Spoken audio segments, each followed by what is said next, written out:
Handusanan sa usa ka inahan nga naghandom nga mauli ang iyang anak nga dugay na ng mga panahon nga wala na kini kauli diri sa paapa.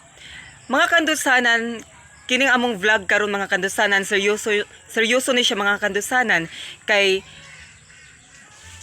adunay suliran sa usa ka inahan nga taga-apa mga kandusanan nga naghangyo sa amo nga magpa-vlog daw siya.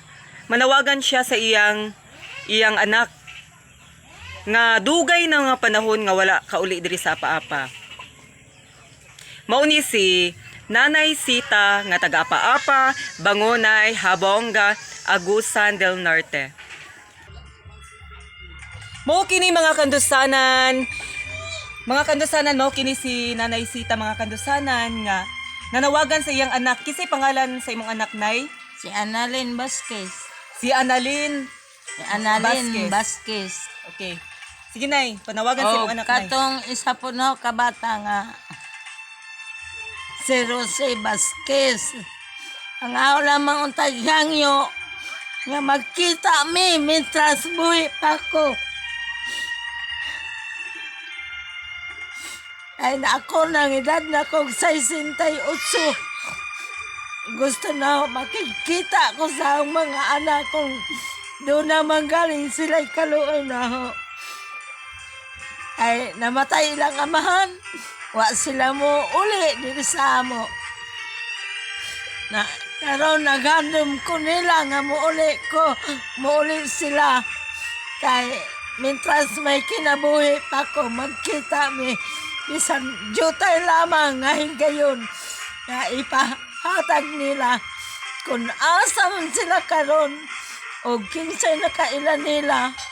Balihog ko pag istorya sa akong mga anak. Tungod sa kadugayon, karon pagyog ko mubati og timos nga kamingaw sa akong mga anak.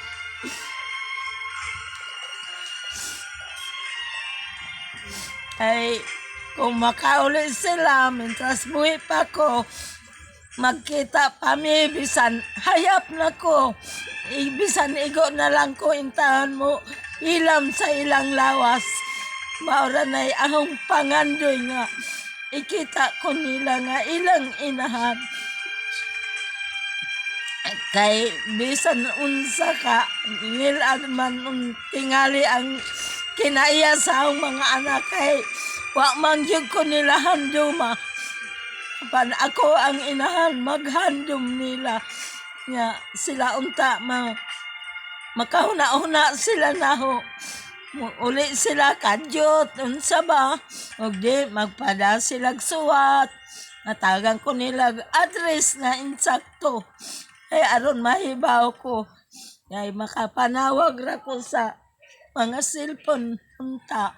Kung mahibaw na ko nga mauna ang ilang address o asa man sila karon palihog o kinsa man kadtong nakaila kanila palihog istoryahi sila maluoy mo in taon sa dugay ng panahon na hunggi antos nga muuli unta sila panwa man dyan magpakabana mauning nakaako na lang ko og patawag din sa istasyonan sa Handusanan kaya aron masayod sila ug unsay gibati sa usa ka inahan sa dugay ng panahon. Mao kadto mga kandusanan, mao ni si Nay Sita mga kandusanan nga nanawagan sa iyang duha ka anak nga dugay na mga panahon mga kandusanan nga wala kauli. Kung kinsa man ganitong kanang nakaila sa kanang anak ni Nay Sita nga duha ka buok, palihog kanang comment diri sa among YouTube channel kay para maibaw na si Nay Sita kung asa iyang mga anak. O huwag kalimutang mag-subscribe sa aming YouTube channel, Like a Burn Aninohon.